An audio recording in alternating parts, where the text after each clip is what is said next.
Olá, e aí pessoal, Camus Soviético. Bom, gostaria de agradecer a todos, curte, compartilha aí, que comentam. Bom, hoje vamos de Aurora Vermelha, né? Nosso programa aí de entrevistas, né? Trazendo sempre pessoas ilustres aqui. E hoje Ilustre. temos, né, um integrante lá do nosso grupo Resistência Vermelha, que é o professor Fernando Drechsler. É assim mesmo? Isso, Drexler. É tipo Drechsler. Dexter. E hoje a gente vai comentar economia da Alemanha nazista, né? Que sempre o pessoal cria uma confusão, né? A direita, né, fomenta muito essa confusão, né? De que Uhum. seria um regime socialista, né? Pela questão econômica, né? Então vamos destrinchar isso aí um pouquinho, né? E esmiuçar, como diz o João Carvalho, vamos nas ligações intestinas, né, da coisa, né? Então, pode se apresentar aí, professor, diga aí quem é que você é, de onde é que você dá aula, de Né, onde, enfim. professor, eu dou aula em escola e tal, mas é formado pelo Unesp, tem interesse em fazer essas coisas, assim, por exemplo, de alguns desses apontamentos aí que às vezes a turma trata como detalhe, e quando você vai ver, na verdade, é mais do que importante para a gente conseguir entender determinadas coisas, como determinados regimes funcionam nesse caso, né? Quando você fala de economia da Alemanha, você está pensando em economia alemã nazista, né? Uhum. A gente já tinha comentado, né? Já estávamos falando daquele livro, né? Do Richard J. Evans, né? Uhum. Foi bem interessante. Eu li, eu comprei o segundo aqui para dar eu só tinha o primeiro, aí eu comprei o segundo já para dar uma lidinha para refrescar Uhum. aí a memória, né? Porque em termos ali, né? De economia, de coisas pequenas, né? Uhum. Ele é bem bom, né? Porque ele aborda todos os assuntos. Não é à toa que ele é um tijolo, né? Ali tem assunto para Tijolo. burro, né? Eu não consegui Desde as nem, coisas mais. nem eu consegui terminar de ler, cara, é tão grande que o negócio era. Pega os primeiros capítulos que ele fala da Alemanha antes da guerra, cara, são os que eu foquei mais somente porque eu usava muito para dar aula, né, para poder explicar determinadas coisas, como o surgimento do regime nazista acaba aparecendo, não o surgimento do regime nazista, mas como aquele antissemitismo forte não é uma coisa nazista em si, foi promulgado pelos Sim, nazistas, mas não é nazista em si, né? sim, sim. Eu até comprei, eu estou comprando devagarzinho os livros do David Kertzer, né? Que ele Hum. faz uma análise mais da questão católica da coisa, né? Aquela herança, né? E Hum. eu tenho um livro aqui, né? O Vaticano e os Judeus, onde ele mostra que por exemplo, aquela medida que Hitler tomou de segregar os judeus no gueto de Varsóvia, né? Por exemplo, Hum. já era uma coisa que os papas já faziam há 1000 anos lá, né? Inclusive, é uma coisa absurda, né? Até Hum. a própria insígnia amarela, os papas já faziam, né? Era um chapéu amarelo que os papas usavam, né? Hitler foi lá e colocou só uma estrelinha amarela, né, no caso. E o você falando isso aí, engraçado é que assim, você já chegou a pegar algum tipo de documentação nazista, como eles tratam a questão da religião no nazismo? Principalmente muitos que são católicos ali, né? A maior parte dos alemães, não, católicos não, desculpa, protestantes, cristãos, né? Quando o regime nazista ele vem, ele troca essa nomenclatura. Você já não é mais cristão porque você tem que estar, você não é católico, porque você está ligado a uma agremiação, você não é protestante, está ligado a outra agremiação. Uhum. Então eles trocam aquilo tudo para Gott Gläubig, né? Que é crente em Deus que eles falam. Então você como nazista você já não é mais católico, você é crente em Deus nesse caso. Então eles realmente tentam até na questão da religião retirar o poder de instituições religiosas bem específicas, mesmo que a gente sabe que a Igreja Católica tinha um certo apoio por conta justamente dessa questão do judeu aí. Você percebe que o nazista ele tira o poder, pelo menos dentro do partido, dentro dos membros do partido em si, que o cara ele siga a ideia de que ele crê em Deus, mas ele não pode necessariamente ser tão forte ligado a uma agremiação religiosa em si, né? Porque isso contradiz, obviamente, com a disputa do poder que o partido nazista tem sobre essa pessoa.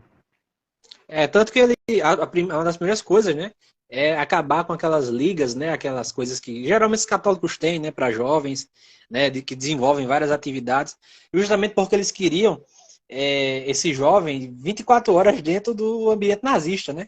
Não é à toa que você vai ver os ases, por exemplo, da Luftwaffe e outros de outras forças armadas, o cara tinha 25 anos e já tinha feito coisas que nenhum militar até então tinha feito, né? Tipo Uhum. 300 abates, né? O cara já era um AIS realmente, né? Já era uma pessoa Sim. extremamente qualificada com tão pouco tempo, né? Isso se deve porque o cara passava 24 horas ali naqueles centros, né?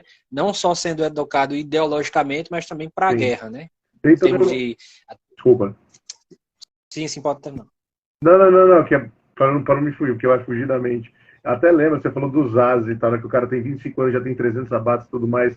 Você lembra, década de 90 não, século XIX, né? Você lembra que tinha, por exemplo, nos exércitos europeus, muito aquela questão daqueles que eram infantaria, daqueles que eram cavaleiros, ligaram muito a questão do plebeu, né, e do nobre, que o nobre acabou ficando para a cavalaria. Conforme o tempo vai passando, esse tipo de coisa vai trocando, por exemplo, a Força Aérea, né, que muitos pilotos da Primeira Guerra Mundial, eles eram, por exemplo, membros de nobrezas, por exemplo, tanto francesa, inglesa, alemã, por exemplo, que lutavam e gladiavam entre si, por exemplo, nos céus, enquanto eles deixavam, porque a cavalaria morre, né, com o advento, por exemplo, do fuzil automático. Você vê as últimas unidades de cavalaria existindo na Primeira Guerra Mundial, depois daquilo você não vê mais porque é uma unidade que não tem sentido. Então, muita gente dessas começa a trocar, no final do século XIX, a cavalaria pelo avião.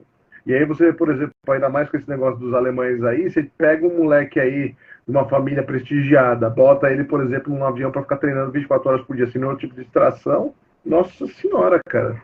Mas é uma coisa que eu também imagino, não posso afirmar isso na Segunda Guerra Mundial. Na primeira isso aconteceu de fato. Sim, sim. Não, você falou aí de nobreza, eu me lembrei logo do Manfred von Richthofen, né? Que era Barão Vermelho, né? O cara era da aristocracia e tal, né? Uhum. E tem então, se você pegar aquele filme, por exemplo, o Barão Vermelho, você vê, né? É Lorde não sei o quê, filho do Barão não sei o quê, que estudou na Inglaterra. E os né? caras se conhecem, isso que é o mais interessante. Exatamente. Se conhece ali. Inclusive a cena de entrada é eles indo no enterro de um oficial britânico que tinha sido colega deles na faculdade, né? Uhum. Os caras invadem o espaço aéreo britânico para ir no enterro, né? Para jogar uma flor lá, né? É bizarro. Mas então, professor, falando aqui já da questão econômica, né? A gente vou tentar aqui fazer antes, no poder e em guerra, né? Uhum. Como é que era a economia, na mesma proposta, basicamente, da do Evans, né? E assim, qual era ali os fundos, né? Como chegavam os fundos para o Partido Nazista? Qual era a economia que rolava ali para o Partido Nazista ali no seu enquanto caminhava para assumir o poder, né? Como era a relação dos nazistas com a indústria, né? E o setor privado, né? A iniciativa privada, né? Ali, como era a relação dos nazistas nesse comecinho, né? Enquanto o Partido Nazista engatinhava ali para o poder. Uhum. A gente tem que... Cara, eu não sei porque isso, obviamente que é anacrônico, mas bate muito com o que se fazia, por exemplo, aqui na ditadura militar, né? Você tem grupos privados que têm interesse em levantar determinados grupos políticos que impeçam, por exemplo, uma perda categoricamente maior de força econômica primeiramente, posteriormente poder político. Então você pega século XIX, vamos colocar de maneira geral isso aí, tá? Porque você vê esse tipo de movimento na Itália, principalmente começando lá com o fascismo do Mussolini, né? Mas se você lembrar, não tem a marcha sobre Roma lá, que é uma coisa que a burguesia da época adorou. Ela falou assim, não, meu Deus, cara, tem alguém que enfrenta esses comunistas, cara, que estão interessados, por exemplo, em tomar coisas que nós, a burguesia de maneira geral, não estava interessada em fornecer, né? Então, quando eles veem um grupo desses, por exemplo, começando a se formar, e muitas dessas pessoas tinham muitas ligações com comunidades religiosas próximas, né? A religião ainda tinha uma força bastante grande ali no final do século XIX, começo do século XX, principalmente nas comunidades. Você vê, por exemplo, que esses grupos provavelmente começam financiando, eu chutaria, né? As movimentações do partido, as finanças básicas iniciais do partido, até eles conseguirem começar a financiar membros que possam participar politicamente ativamente, principalmente nos cargos baixos do clero legislativo, eu diria assim, né? A gente tem que lembrar que o nazista mesmo, ele não começa no poder como um senador, como um presidente lá, né? Como um primeiro-ministro. Ele começa ali, por exemplo, com o deputado e aos poucos ele vai angariando o poder, fazendo a massa se convencer de que ele é a solução para os problemas intermináveis que a Alemanha do começo do século XX, lá após a Primeira Guerra, tem. A República de Weimar, por exemplo, é a justificativa econômica para você poder colocar um grupo com ideias velhas, mas que são novas dado o contexto econômico do momento da República de Weimar, que é a catástrofe econômica total. São os caras, eles que têm algum tipo de finanças, eu diria que acabam estimulando esse tipo de financiamento para esse partido que é nanico. Se você for pegar lá no Evans mesmo, o primeiro capítulo dele, ele fala, por exemplo, dessas questões ligadas à história toda da Alemanha, e você vê, cara, que o partido nazista não é nada. Quem estava no poder, de fato, era comunista, que tinha uma grande quantidade de cadeiras, eram os conservadores e os sociais-democratas. Quando os nazistas começam a ganhar poder, os conservadores e os sociais-democratas se alinham aos nazistas para poder retirar força, ou pelo menos equiparar, num primeiro momento, as forças dos comunistas. Depois eles começam, aos poucos, uma política de retirada dos comunistas do poder mesmo. Isso aí provavelmente é financiado por grupos burgueses empresariais, principalmente porque a gente sabe que a Alemanha é um berço de desenvolvimento da engenharia da Europa, que não tem interesse nenhum em fornecer, provavelmente, direitos políticos não, direitos trabalhistas para praticamente ninguém ali. Só que, né, como um regime fascista, você tem que controlar o trabalhador, não existe como fazer um sistema fascista funcionar sem você controlar o trabalhador. Exatamente. Você falou aí dos poderosos, né? Alguém para enfrentar os comunistas. E a gente vê, né, a fábrica Thyssen, né, por exemplo, fazendo contribuições vultuosas ali, né, gigantescas, né, inclusive com barras de ouro, né? O próprio Henry Ford, né, recebendo medalhazinha, né, na embaixada dos Estados Unidos. Então, foram contribuições assim bem interessantes, né? É uma coisa complicada, porque você vê é interessante no sentido assim, você tem o problema do nazismo, do judaísmo em si, né? A gente fala muito do judaísmo no nazismo, mas se a gente for analisar efetivamente, não estou falando, obviamente, defendendo, pelo amor de Deus, cara, o nazista tem que tomar porrada na cara mesmo.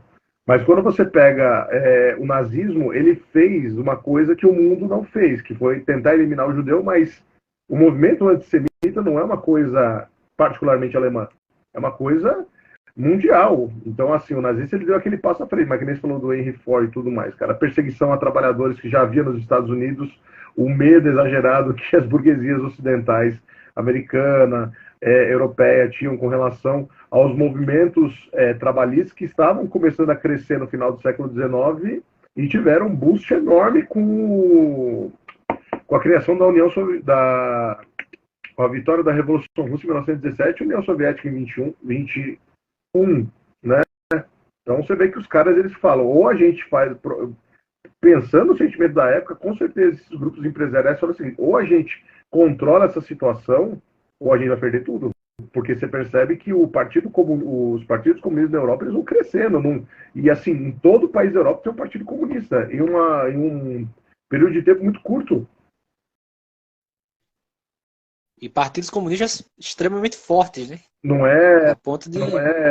exato, não é uma bandeirinha só, um carinha ali qualquer. São grupos de trabalhadores que estão remontando já o socialismo científico lá da década de 60 do século XIX, que os caras estão começando a crescer em força, por exemplo, e angaria gente rápido.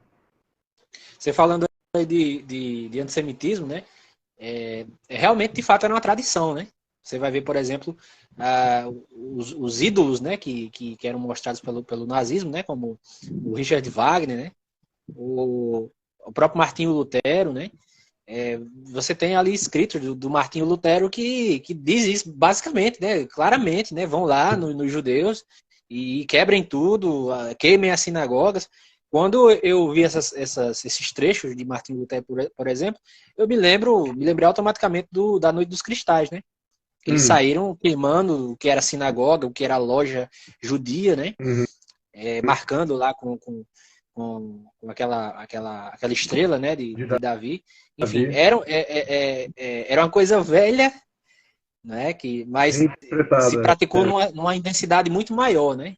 Eu acho que assim, colocando os pingos, colocando a coisa do Martinho Lutero, a gente entende no sentido como uma reação antirreligiosa, não é aquela questão da raça mesmo, né? Porque você pega, por exemplo, católicos e protestantes, a cristandade de maneira geral, cara, ela se colocava dentro do contexto europeu como superior e ela ia queimar qualquer um que fosse contra. A gente vê isso aqui na América Latina, na América do Sul mesmo, quando os espanhóis e os portugueses vêm para cá e catequizam o indígena e dane-se a cultura indígena porque ela não é considerada boa, né? Mas no caso de Martinho Lutero, eu pensaria que é sobre esse sentido. Você pega agora do nazista, o problema dele é a transformação. Obviamente, tem todo aquele racismo do final do século XIX, que criava aquela ideia, por exemplo, da superioridade do homem branco em relação aos outros. E o nazista ele vai além e transforma o judeu numa raça. Eu precisaria verificar exatamente aonde que se inicia esse ponto dele fazer essa desapropriação, por exemplo, do judeu enquanto religião e do judeu agora como uma raça de fato, mas está ligado àquele pseudocientificismo do século XIX, lá no finalzinho que a gente vê, e é uma coisa que se espalha pelo mundo, a superioridade do homem branco e o judeu, de repente, como alguém desejado, muito por aquelas questões dele falar, né, nós somos o povo escolhido. Tem muita gente que não concorda com isso de jeito nenhum, mas a gente vê, historicamente falando, o quão absurdo é o que o regime nazista acaba fazendo. Ao ponto, acho que você deve saber disso aí, haviam épocas que os judeus, né, os nazistas batiam na porta do italiano e falavam o seguinte: entrega agora para nós os seus judeus. O italiano falava, não vou entregar não. Porque a diferença é muito interessante de você notar, né? Porque você fala do nacionalismo, mas o nacionalismo fascista ele está mais alto do que o nazista, porque o fascismo virou pro cara e falou o seguinte: a gente não vai entregar judeu nenhum, porque antes dele ser judeu, o cara é italiano. Então você percebe uma consistência maior aí nesse sentido, mas também precisaria verificar exatamente os escritos lá do Wagner, dos ideólogos antes do Hitler, por exemplo, onde surgiu essa ideia do judeu, cara, como uma raça que precisa ser expurgada. E eu não lembro agora de cabeça se eles tinham essa separação de visão religiosa e visão racial. É muito detalhe. Porque no catolicismo, né, a gente vê coisas bem parecidas, né? Por exemplo, a segregação deles lá, eles ficarem isolados em guetos, né, em espaços minúsculos. Uhum. Toda a ideia mesmo de isolar o judeu da vida pública, né? Você já tinha nos Estados Papais, né, ali na Itália, né? Você já via, né? Assim, você lê o que os papas faziam na época, é praticamente a mesma coisa, né? Talvez, é o que eu falo, eu acho que o hitlerismo, ele intensificou isso numa forma, assim, estratosférica, né? Numa forma industrial, né? Tirou aquilo que era... você tinha os pogroms, né? Você tinha aquelas repressões que a polícia fazia, aí dava cacete, né? Batia nos caras, e até matava alguns, mas o nazismo ele vem para fazer isso de uma forma industrial, né? De uma forma realmente mais pesada e uma forma com um plano, né? Você vê que o nazismo ele tinha todo um plano, né? O Holocausto ele foi pensado realmente, até empresas americanas ajudavam na logística, né? Que é isso que é interessante, né? Não tinha magnatas, né, americanos no Tribunal de Nuremberg, né? Mas aí isso revela o ponto que a gente está querendo chegar, que é o negócio da economia, né? Vamos pegar política, pensando assim, vamos levar em consideração o Hitler no poder de 33 até 39, no início da Primeira Guerra Mundial. A gente sabe, por exemplo, a gente percebeu isso em outros governos brasileiros aqui, né? O cara fala uma coisa extremamente absurda, como vamos fuzilar a petralhada, e a turma toma aquilo como brincadeira. Você pensaria, cara, não é possível, a turma não pode ser tão tapada assim. Mas isso é um bom exemplo que a gente poderia levar em consideração com o que aconteceu no nazismo. Porque você pensa o seguinte, lá na Alemanha, isso estou falando em 1930, quando o partido nazista estava começando a angariar algumas cadeiras, por exemplo, para deputado, os caras, os conservadores, a galera que estava preocupada com o nazismo, falava assim, não, velho, mas os caras são um problema. A galera que não era nazista, eu vou dizer, compactuava com as ideias, não com as ideias, compactuava com o estar do nazista ali, falava o seguinte, não, fica tranquilo, as leis elas não vão permitir que esse tipo de coisa aconteça. Como se fosse uma coisa assim que, primeiro, lei é papel eu rasgo ou faço outro, acabou, não faz diferença nenhuma. Mas ainda não havia o plano, né, sistemático da solução final, então o nazismo ainda não era visto dessa maneira por muita gente. Então você conseguia, provavelmente, por grupos empresariais, justificar o financiamento de uma série de coisas que poderia acontecer ali. Porque uma coisa é você tornar o financiamento do nazismo após a descoberta dos campos de concentração e dos campos de extermínio. Auschwitz, por exemplo. Cara, como é que você justifica que você depois da guerra, como é que você justifica que o que você fez não foi errado? Mas é aquela coisa também. O cara provavelmente justifica, pô, na época eu não sabia. Mesmo porque CNPJ não tem culpa, né? O CPF que tem culpa. Então os caras meio que tentam colocar isso em cima do CNPJ para evitar qualquer. Porque, cara, não tem sentido. Como é que você vai dizer para mim? Eu, infelizmente, não vou saber dedicar números agora, mas pensa, por exemplo, os caras, a Bayer, vendendo, por exemplo, gás que vai ser usado Zyklon B, dentro né? do. Hã? Zyklon B, né? Eu não lembro agora qual é. Mas É, vamos pensar o Zyklon B. o gás Cara, era o Zyklon B, da Bayer. pegar o Zyklon B e você, por exemplo, está investindo esse dinheiro para usar no extermínio. Como é que depois de 45 você mantém isso aí? A culpa não é nossa, cara. Nós somos obrigados pelo governo. A empresa, ela trabalhava de uma maneira que a gente não compactua hoje em dia. A gente decide trocar esse tipo de coisa. O CNPJ, ele não tem culpa de nada. O CNPJ é jogar toda a culpa em cima dele e, ao mesmo tempo, ele não pode fazer nada. Como é que você culpabiliza uma empresa? Você não pode culpabilizar a empresa, você culpabiliza as pessoas da empresa. Os caras, alguns vão ser presos, né? Você pega alguns cabeças, alguns bois de piranha, bota ali, por exemplo, para queimar, mas a empresa em si segue firme e forte. A Krupp, que você falou, né, que produz arma, virou a ThyssenKrupp que produz elevador, produz mecanismo para extração de petróleo, para energia renovável. Cara, se você não avisa que os caras estavam ligados fortemente ao nazismo na Segunda Guerra Mundial, a galera não bate nem o olho. Exatamente. Você vê, por exemplo, tem as fotos lá da época, né? Pesquisando sobre economia, vi lá as Fanta lá com um chaveirinho nazista, né? Um chaveirinho com suástica. Toda uma coisa já, sabe, contra os judeus. As empresas já se adequaram muito bem a essa questão do antissemitismo. Você falou do cristianismo, teria que ver até como que a ética cristã, a ética moral cristã nesse caso, lidava com a questão do judeu, né? Porque, como você falou, a Coca-Cola vendendo Fanta para os nazistas, por exemplo. O cara sabia que era um regime fascista. Ninguém ali... O Hitler não escondia primeiro de maneira nenhuma isso aí, né? Então, como é que uma empresa ela justifica esse tipo de coisa? A gente só está vendendo para um outro público. Não estamos... Você entende o meu problema? Como é que eu explico essa justificação, cara? Como é que eu consigo, sem ter muitos... Porque a turma que fez isso aí, obviamente, não conta o que acontece, né? Os nazistas que participavam, praticavam esses atos, eles não contam, obviamente, praticamente nada. Então a gente tem que tentar imaginar o que os caras pensavam quando eles justificavam a venda de refrigerantes para os nazistas. O que você fala? Bom, os caras não fizeram nada de errado. Assim, grande, né? Que aparece, por exemplo, na televisão, que aparece em jornais, que aparece na rádio, que acaba sendo, por exemplo, um genocídio, como aconteceu com o do judeu de fato. Enquanto uma coisa desse tipo não estoura, pequenos atos são considerados perdoáveis.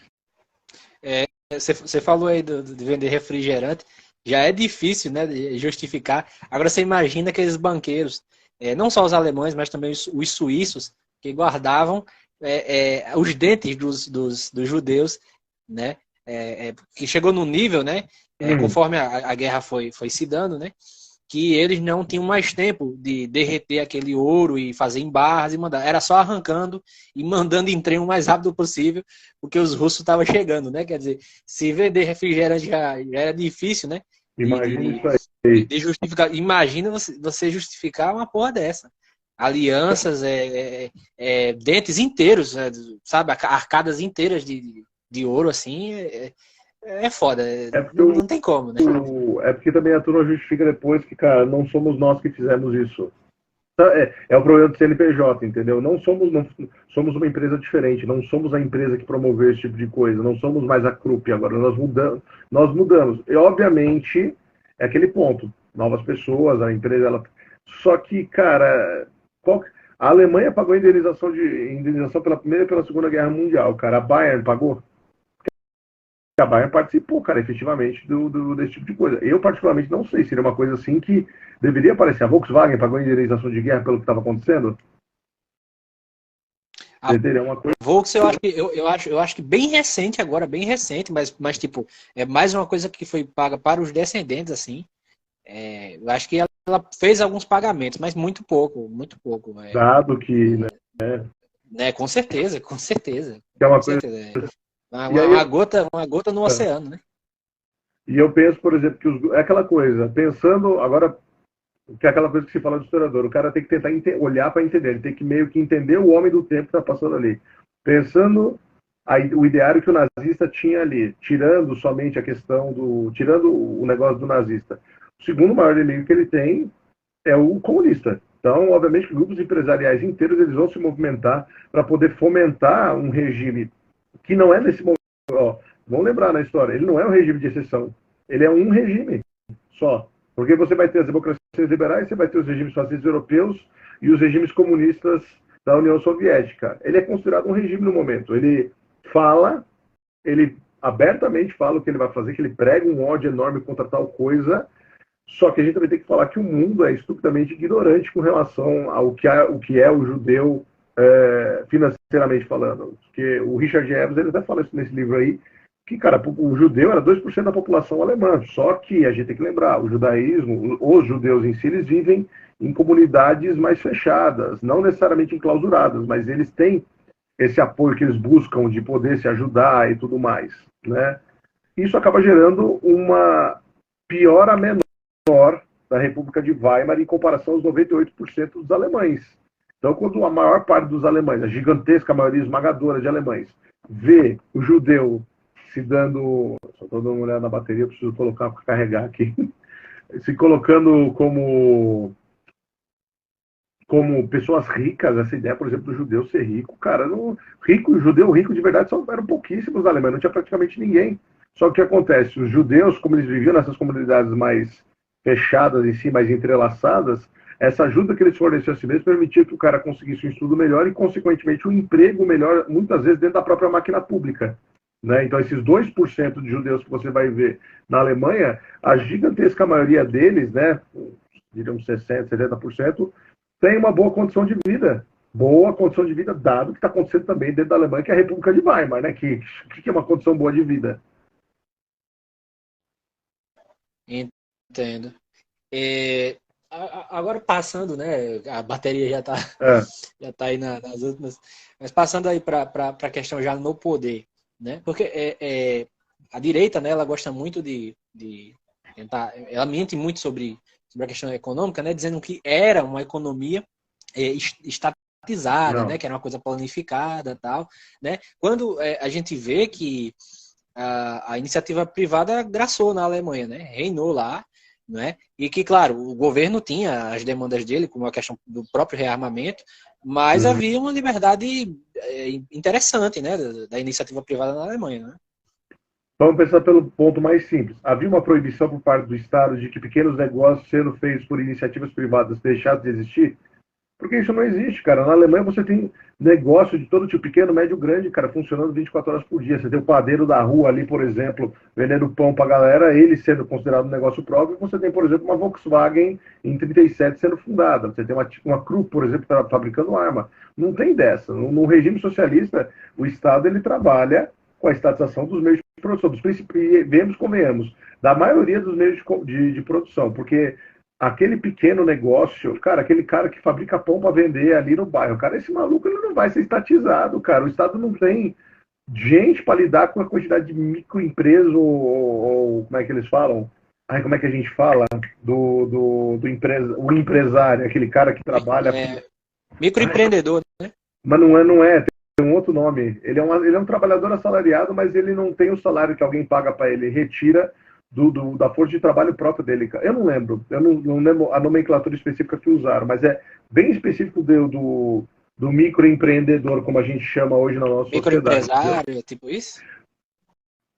Porque o cara, o CNPJ é ele, só ele. Não tem mais nada, só tem ele, entendeu? Então não é um microempresário ainda, é um cara que tem 2, 3 funcionários, alguém ali que está ajudando na produção. Às vezes o cara é só ele mesmo, fazendo pão para vender, por exemplo, no bairro. Eu duvido, eu não posso nem afirmar com certeza isso, cara, mas eu tenho certeza quase, assim, eu tenho uma ideia muito boa. Você vai dizer para mim, por exemplo, que o Estado comunista inteiro decidiu tomar todas as empresas de esquina de toda a região da União Soviética e decidiu comandar tudo? Não tem como, cara, não tem Estado para isso, não existe um tamanho. Então ali pega as indústrias principais, indústria de aço, indústria produtora de carro, indústria produtora de avião, energia elétrica e tudo mais. O nazista ele é estimulado pela burguesia para que justamente o Estado tanque. Como é que funciona lá? Vamos pegar um exemplo recente que é o Complexo Industrial Americano. O Estado compra de empresas. O que o nazista fazia? Ele comprava de empresas também.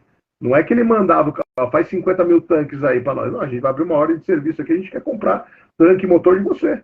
a gente estimula com provavelmente créditos mais favoráveis, com diminuição de impostos e tudo mais, mas dizer, por exemplo, ó, isso aqui agora, a Volkswagen, que é uma empresa que foi estimulada pelos nazistas, obviamente, a crescer, ela não é uma empresa do Estado, é uma empresa que tem apoio do Estado, que é uma diferença singela. Lá, por exemplo, na União Soviética, você pega a Kalashnikov, por exemplo, é uma empresa estatal, é uma empresa do Estado, produzindo rifle para o Estado. Agora você pega, por exemplo, sei lá, uma Heckler Koch, já que estamos falando desse tipo de coisa. Não é uma empresa que o Estado criou, não é uma empresa que o Estado dirige. É porque a turma confunde muito, sabe por quê? Com a ideia do capitalismo de Estado da China, onde a China tem uma regulação muito forte da economia e ela dá uma certa liberdade para determinadas coisas, mas ela não gosta, por exemplo, quando gente que nem o Jack Ma, você sabe, né? Começa a botar as asas de fora ali e querer cantar de galo para cima do Partido Comunista. Isso é uma economia capitalista de Estado, tá? Onde, obviamente, o que vale é a obtenção do capital. Agora, na União Soviética, não era a obtenção de capital. Houve lá, né, um período do NEP, mas não conta isso aí. Entendo. Você vê também essa questão da iniciativa privada, o Partido Nazista fazendo uns afagos, assim, né? Tipo, colocando industriais para serem ministros da economia, né? O Evans detalha isso muito bem, né? Falando como o Partido Nazista privilegiava essas pessoas, né? Você tinha quadros formados no partido, né? Em economia e tal, né? E muito mais leais, né? Mas eles davam prioridade, né? Davam preferência a esse pessoal que já tinha tempo no mercado, que era ligado à aristocracia, né? A famílias muito poderosas, né? E eles sempre privilegiavam essas pessoas, né? Vai ter, claro, momentos de tensão, né? Entre eles, porque os nazistas tinham aquela obsessão do rearmamento, né? O rearmamento. Tinha que ter o rearmamento a ferro e fogo, né? E aí eles criticavam, né? Que você sabe como é que é liberal, né? Liberal não é gasto para ele, né? Pagar juro, né? Mas sendo qualquer coisa para o povo, para a nação, né? Para a defesa, enfim, é gasto, né?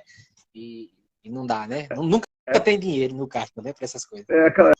Aquela coisa que eu tinha comentado nesse vídeo que você falou que eu fiz lá, aquele problema, cara. A galera confunde, primeiro, essa questão de esquerda e direita com esse negócio socialista que tem, obviamente, no nazista. Só que o principal ponto cara, não é. A economia nazista não é uma economia planificada. Ela tem, obviamente, como é que eu posso colocar? Tem os desejos de expansão, que precisam, obviamente, de uma indústria punjante para conseguir justamente crescer. Só que ela não fala, nós vamos construir X fábricas aqui. Ela estimula, muito provavelmente, com empréstimos, né? A esse empresariado nazista, cara, juros módicos, entendeu? Nós vamos emprestar dinheiro para você para pagar em 1000 anos aqui 1% de juros sobre o empréstimo que a gente vai fazer. Porque o nazista ganharia com isso, porque ele teria, obviamente, uma máquina de guerra muito mais robusta para rearmar, e o empresariado alemão seria praticamente, eu não quero dizer escravo, mas seria leal, financeiramente falando, do regime nazista que protegeu seus interesses e que visa proteger os seus interesses. Tem que lembrar que, como um movimento de massa, ele busca disciplinar o trabalhador. O trabalhador ele tem que concordar com esse tipo de regime que está acontecendo. Tá? Então a gente pega lá o nazismo mesmo, os caras acham que a Alemanha está certíssima em ter, por exemplo, grandes empresas. Mas fora do Partido Comunista Alemão, questionava-se, por exemplo, a ideia do burguês ser dono de grandes meios de produção e tudo mais? Não.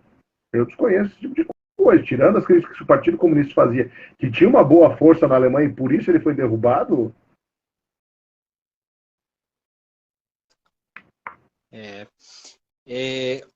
Passando agora para o período de guerra, como é que a iniciativa privada, né? Como é que os burgueses da Alemanha se comportaram ali, vendo aquelas vitórias e depois vendo as derrotas se aproximando? Como é que ficou a atmosfera ali da economia da Alemanha, ali o sentimento ali entre a burguesia, né, entre a iniciativa privada? Como é que foi recebida as derrotas, né, por exemplo, ali de Stalingrado, de Kursk, né, e por aí vai? se eu tivesse que, a gente teria que separar a guerra justamente como você falou, no momento ali que a Alemanha está avançando para cima de todo mundo, ali 39, 40, até 41, 42, vai, porque acho que o sentimento de mudança, de tipo assim, cara, ferrou.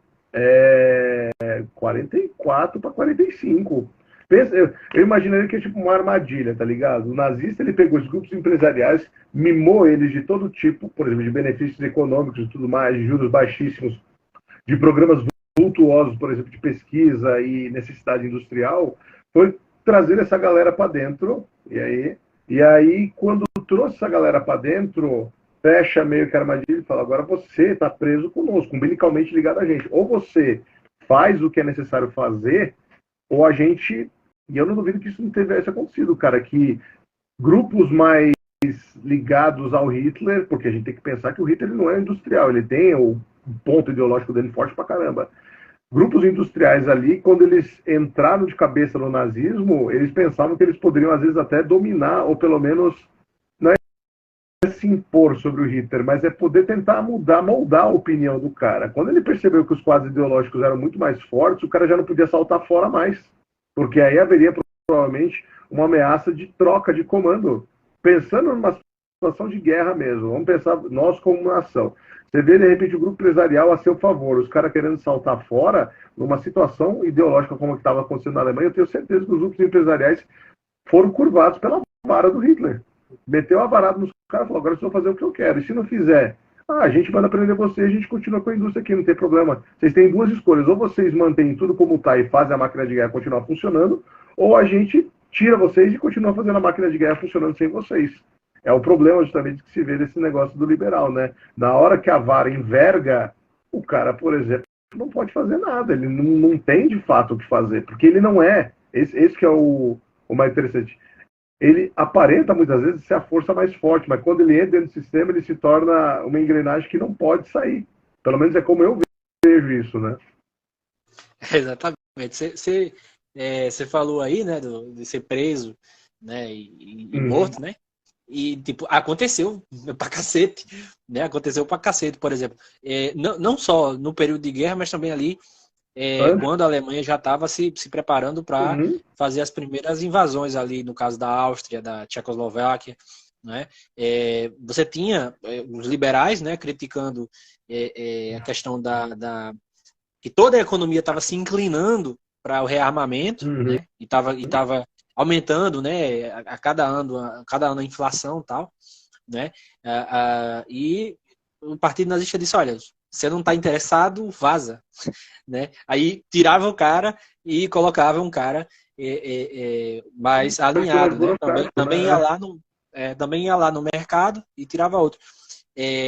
Vai ter momentos, né, que tipo, eles vão tirar tanto que aí o próprio Hermann Göring ele vai assumir o comando da economia alemã, né? Porque já tava um expurgo tão fodido que já tinha se acabado, né?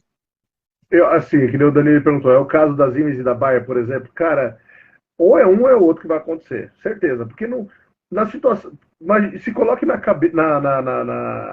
pele de um empresário alemão com um regime ideológico que você não necessariamente ajudou a construir, mas que para você poder manter os privilégios que você tem, teve que ajudar a levantar.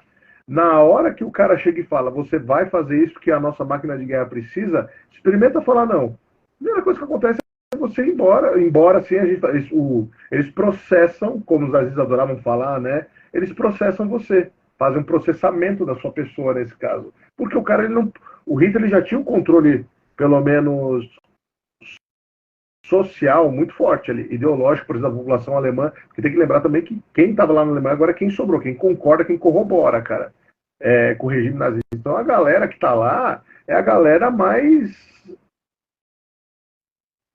fiel, cara, a esse ponto. Então o cara que começa a questionar, sei lá, cara, janeiro de 39, pô, a gente vai fazer mesmo isso, cara, vocês têm certeza que vocês vão querer pegar e invadir a Polônia? Pô, depois do Anschluss, depois de Sudetos, depois ali da Tchecoslováquia, depois da Áustria, depois...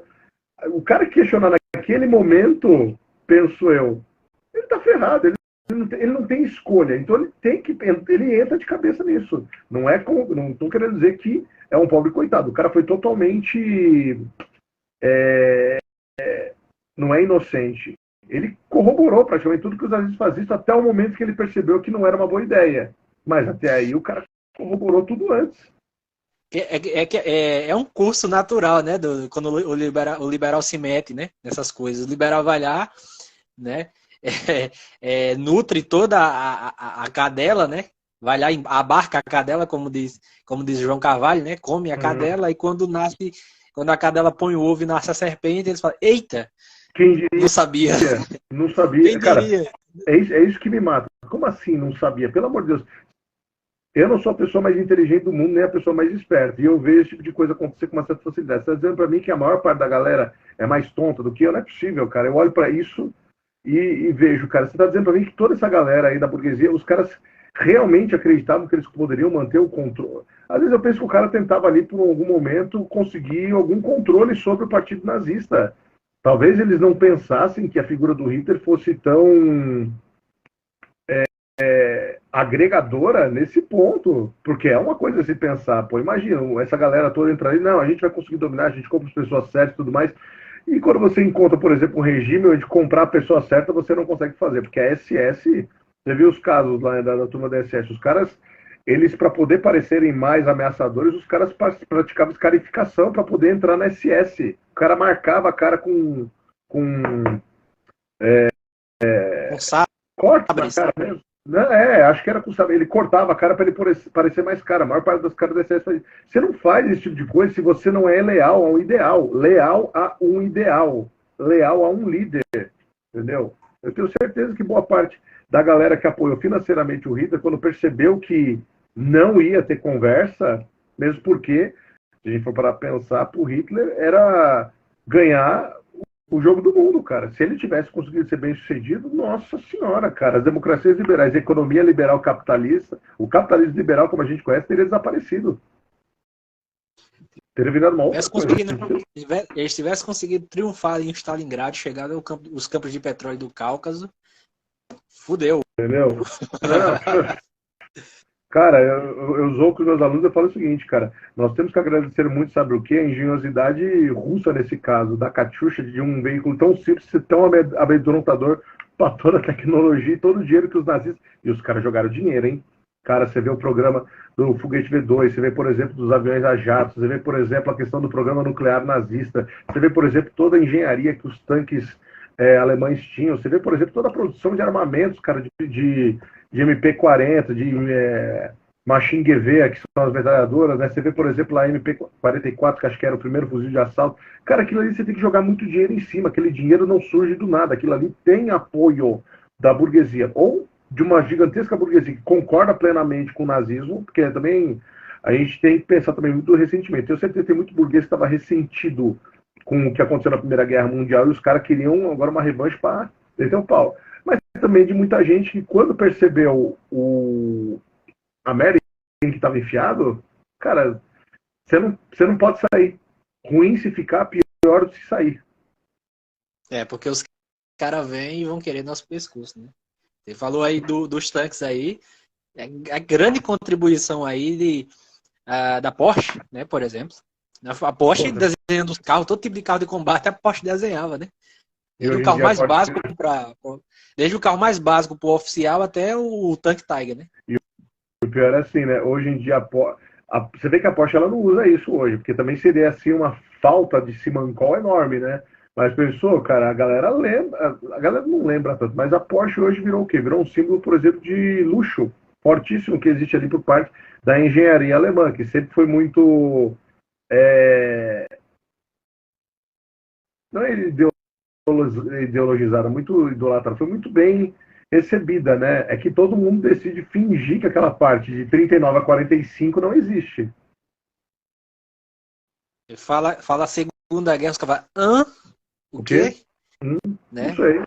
Não é. A questão que os caras querem passar que dinheiro surgiu misteriosamente. Cara, nem você falou, é ouro, é padrão ouro, cara. Não tem ainda o Bretton Woods ali, por exemplo, para começar. Não existe. É tudo padrão ouro, cara. De algum lugar os caras tiraram esse ouro todo aí para poder fazer. Alguém tem que ter financiado. A burguesia ajudou a financiar esse negócio inteiro, cara. Não tem como dizer que não é. Logicamente, pensando o capitalismo econômico que existia no momento, cara. A ideia, por exemplo, de que as moedas fiduciárias não existiam ainda, cara, não tem sentido nenhum. É a burguesia ajudando e querendo ajudar naquele tipo de coisa ou sendo forçada eventualmente a ajudar. Oh, mas isso é comunismo. Não é, cara, porque a burguesia ganhou dinheiro pra caramba com esse tipo de coisa também. Você acha que não tem contratos que essas CNPJ não tem culpa? Você acha que não tem contrato, por exemplo, que ficou anos sem pagar ali e depois entraram num acordo muito mais pra frente para pagar os gastos que o Estado não teve com a guerra? Com certeza teve. Oxi. Com certeza. E quando os soviéticos chegam ali em Berlim, regaça tudo, né? Dá ali o corretivo devido, né? É que aí. Fala. Desculpa. Para onde que esse pessoal foi, né? Porque a gente sabe, né, que muitas empresas ali elas foram integradas, né, quando surgiu a Alemanha Uhum. ocidental, né? E uma porrada deles fugiram para os Estados Unidos, inclusive nazistas de topo, como o Werner von Braun, né, para ser o primeiro diretor da NASA, né? Sim. E enfim, essas empresas, você vê que essas empresas ficaram assim na boa, né? Não teve. Você vai ter o julgamento de um e de outro, né? Lá em Nuremberg, como você falou lá, colocava, né, um boi de piranha lá para levar as mordidas, mas a galera, né, a empresa em si andou muito bem depois, né? Seguiu a sua trajetória com muita É naturalidade. que o problema depois também é que tem toda aquela questão da Guerra Fria, né? O problema do americano ter um receio de que o comunismo se espalhe com mais força do que como estava acontecendo na Europa. Então o cara ele vai meter o dinheiro aqui com. É aquela coisa que eu, pelo menos, né, e muito historiador fala, cara, a Segunda Guerra Mundial, para mim, é muito mais culpa da França e da Inglaterra que não fizeram nada contra a Alemanha quando elas tiveram a chance de fazer e permitiram a Alemanha crescer desse jeito para virar uma barreira contra o comunismo. Que esse é o verdadeiro inimigo da democracia liberal é o comunismo. O cara vai usar o que ele tiver que usar para poder destruir esse tipo de coisa, entendeu? Os caras, eles apalpavam ali o Hitler de um jeito que... e as empresas alemãs também, de maneira geral, não eram coisas que estavam tão fora da realidade, assim, por exemplo, de outras partes do mundo também. Então, não é a realização do problema mesmo. Eu fico pensando como é que a população devia estar vendo isso na época. Porque uma coisa é eu interpretar o que a população. Mas é você, a população vê, sabe, 39, tipo, abril ali, você continua ouvindo do Hitler, continua ouvindo na rádio e tudo mais. E chega em setembro, o cara, você tem uma visão completamente do cara que o cara inicia um conflito, que é como vai ser reportado provavelmente para mim se eu for um ocidental, que não é alinhado com o nazismo. Então, assim, é uma necessidade dessas nações democráticas liberais terem o nazismo ali, porque era o ovo da serpente que ia matar o pássaro que era o comunismo, que estava crescendo, que estava ganhando asa, que estava se espalhando pelo mundo, né? Não deu certo. Imagine se tivesse. Com certeza, com certeza. Bom, você falou que o Evans tem um livro, né? Tem, considerações finais, assim, né? Que é um quarto, né? Ele é um livro mais fino. Sim, que é nazismo na história, né? É na história, né? Nazismo no século, na história, né? Uma São coisa assim, né? ensaios que são feitos por ele. Eu não acabei lendo esse aí. Entendo. Eu precisava ter lido isso aí. Eu precisava atualizar, desculpa, essa leitura toda aí. Entendi. Mas então, beleza, né? Valeu aí pelo tempo, valeu aí pelos esclarecimentos. Foi mal não ser Foram tão bastante. preciso assim. É que eu estou tentando dar só uma visão mais Mas, histórica para um pouco, né? exatamente. Contextualizando temporalmente o negócio, porque, cara, pra galera, na O Glauber memória, é falou isso aqui, mesmo. Exatamente, né? Nazismo É isso na mesmo. memória, né? Na memória, exatamente. Mas e aí, considerações finais aí, o que você tem a dizer aí dessa galera que faz essa confusão aí sobre a economia nazista, né? Querendo agregá-la e colocá-la na esquerda. Cara, é porque a gente sabe que tanto que você percebe que recentemente esse tipo de discurso deu uma parada. Não estou dizendo que sumiu, mas eu tenho percebido muito onde eu trabalho que esse tipo de discurso parece que deu uma caída, porque ele se torna insustentável a longo prazo, dada a situação do que o governo anterior era, por exemplo. Ele existia muito mais como uma forma de perpetuar um ódio, em inglês eles falam misguided, né? Guiado de maneira errônea nesse caso aí, para poder justamente fazer valer a vontade ideológica de um grupo que estava surgindo no poder. Quando esse grupo perde poder, esse tipo de discurso ele começa aos poucos a cair por terra. Mas assim, eu não vou dizer que ele desapareceu. Mas é um discurso que, cara, a partir do momento que você fala, cara, a Alemanha nazista tinha uma burguesia que apoiava o poder que o Estado estava aumentando, por exemplo. E aí você vai para a União Soviética, a burguesia ela foi praticamente toda enforcada. Só isso, por si só, já é um diferencial tão grande que explica porque que um é capitalista e o outro é comunista, cara. O fato de você ter empresas ali que estão buscando crescer dentro do regime nazista. Pessoas ligadas, por exemplo, essas indústrias que, querendo ganhar mais poder político para poder aumentar, inclusive, as receitas das suas empresas, existiam dentro do regime nazista. Agora, no regime comunista, cara, pelo amor de Deus, era a burocracia do Partido Comunista que estava tomando conta dessas fábricas. Bem, mal, deu certo ou não, a questão é o modelo econômico de uma economia planificada do regime comunista, mesmo não tendo funcionado, ela é a ideia de uma economia planificada, focada, por exemplo, inclusive em distribuir recursos para a população. Pode não ter dado certo, ok, tudo bem, mas imagina o Estado tentar alimentar o que nós estamos falando de 200 milhões de pessoas aí na União Soviética. Eu não tenho esse número fresco na cabeça. Mais de 100, com certeza. Tenta você. Aqui no Brasil temos 215 milhões de pessoas, eu tenho certeza, cara, que o Estado não fornece seguro. Como é que era aquele negócio que queriam colocar? Se o Brasil deseja fornecer salário para 215 milhões de pessoas, ele estaria tão ruim quanto a União Soviética tentou fornecer praticamente tudo para a população inteira. Ela fez uma coisa que ninguém fazia. O nazista, por exemplo, você acha que o empresariado nazista está preocupado em fornecer um bem-estar e uma vida melhor, por exemplo, para a população alemã? Não está. Ele está interessado, por exemplo, em aumentar os lucros que ele tem dentro dessa empresa, porque é por isso que a galera está se importando. Mas você tem ali, por exemplo, os caras do Partido Comunista que têm benefícios e tudo mais. E alguns têm mesmo, acontece. Só que você vê um Estado que não é focado para isso. Não é a empresa que começa a produzir um carro diferente, por exemplo, uma limusine para o cara e um Lada para o resto. Uma mansão para... Sabe? Não tem isso. Eu queria saber qual é a burocracia que não tem, né? Qual é o aparato estatal que não tem suas regalias, né? Entendeu? Tem, gente, tem. Ninguém aqui é louco de dizer que não tem, porque tem. Agora a pergunta é a seguinte: você colocar na cabeça, por exemplo, da galera que o burguês ele é bonzinho porque ele está pensando, por exemplo. Não, cara, eu como burguês estou pensando no meu lucro. Ah, mas e o coitado do trabalhador? Mano, o trabalhador que se lasque, eu estou preocupado comigo. Se ele quer alguma coisa, ele que lute pelos direitos dele. Aí vai lá, aparece o regime nazista. Putz, né? Que droga. Quero ver ele lutar pelos direitos dele assim. Se ele não for esmagado, vai ser cooptado pelo regime. Aí você entende muito a fala do Stalin falando, né, que a única verdadeira democracia é a soviética, porque pelo menos ali as decisões são para os trabalhadores dos trabalhadores. Exatamente. Exatamente. Bom, professor Fernando, chegou, já está dando aqui a nossa hora aqui, já está 50 e poucos. Muito obrigado aí por ter, né, um tempinho aí para mim. Né? Eu sei que está bem corrido aí. Foi mal.